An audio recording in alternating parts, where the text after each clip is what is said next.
வணக்கம் sir. Tiruchendur RTO sir அவர்களுக்கு வணக்கம். கொஞ்சம் எங்கள் ஊர் பிரச்சனையை கலெக்டருக்கு மற்றும் வருவாய்த்துறை அமைச்சருக்கு, வருவாய்த்துறை தனிச் செயலர் தலைமைச் செயலகத்தில் உள்ளவங்களுக்கு கொஞ்சம் தெரியப்படுத்தி கொஞ்சம் முனைவு எடுங்க. கிட்டத்தட்ட அந்த டைமில் கரண்ட்டு கிடையாது, போர் போட முடியாது. இந்த 25 ஏக்கர் ஒரு நபரில் இருக்கிறது தான் அவங்க அன்றைக்கி 6 பட்டாவாக மாற்றிருக்காங்க. கொஞ்சம் எல்லா சட்டத்தையும் 1959, 61, 70களில் இன்னும் பல நில சம்பந்தப்பட்ட சட்டங்கள் வந்திருக்கு. அதுக்கு உட்படுத்தி எங்களுக்கு எப்படியாவது நிலம் இல்லாத விவசாய திட்டத்தின் கீழே அரசு இழப்பீடு கொடுத்துட்டு எங்கள் ஊர் மக்களுக்கு 80 குடும்பத்தில் 4 பேர் 5 பேர்த்துக்கு கூட சொந்த இடம் கிடையாது. அதே நேரத்தில்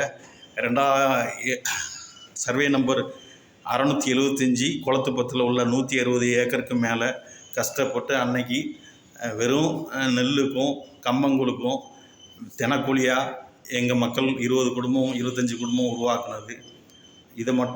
இந்த வீடியோவை உங்களுக்கு அனுப்புகிறேன்.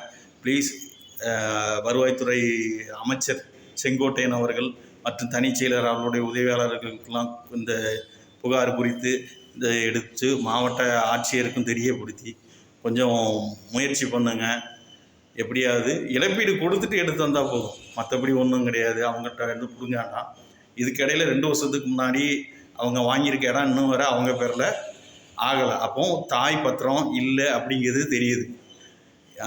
எங்கள் ஊர் பள்ளிக்கூடத்துக்கு பக்கத்தில் வாங்கின 20 சென்ட் இந்த முஸ்லீம் பாய் அவருக்கு சம்சதியனுக்கு பட்டாவாயிருக்கு. அதே நேரத்தில் இந்த கிட்டத்தட்ட 6 ஏக்கர்னு 12 ஏக்கர் வாங்கி 1.5-2 வருஷத்துக்கு மேலாகவும் அவங்க பேரில் எதுவும் வர ஆகலை. அது இப்போது 4 நாளைக்கு முன்னாடி வருவாய் ஆய்வாளர் கொடுத்த அந்த தகவல் படி நான் தெரிஞ்சுக்கிட்டேன். அதனால் ப்ளீஸ் திருச்செந்தூர் ஆர்டிஓ சார் அவர்களே கொஞ்சம் எல்லாமே துறை ரீதியாக கொஞ்சம் தெரியப்படுத்தி இது பண்ணுங்கள். இது குறித்து VORA கலந்து ஆலோசித்து அமைச்சருக்கு, கலெக்டருக்கு, தனிச் செயலர் எல்லாத்துக்கும் தெரியப்படுத்துங்க. ப்ளீஸ் கொஞ்சம் நல்லா வேலை பார்த்து அதாவது எல்லாமே பட்டியலினத்தால் அடிமையாக உருவாக்கப்பட்டது அப்படின்னாலும் அதை அரசு மீட்டெடுத்து கொடுப்பதற்கான வாய்ப்பு உலகம் ஃபுல்லாக கிடையாது. ஆனால் எங்கள் ஊரில் அரசாங்கம் நினச்சா மீட்டெடுத்து கொடுக்கலாம். அதுக்கான வாய்ப்புகள் ரொம்பவே இருக்குது. ப்ளீஸ் கொஞ்சம் கன்சிடர் பண்ணி பாருங்கள். நன்றி, வணக்கம்.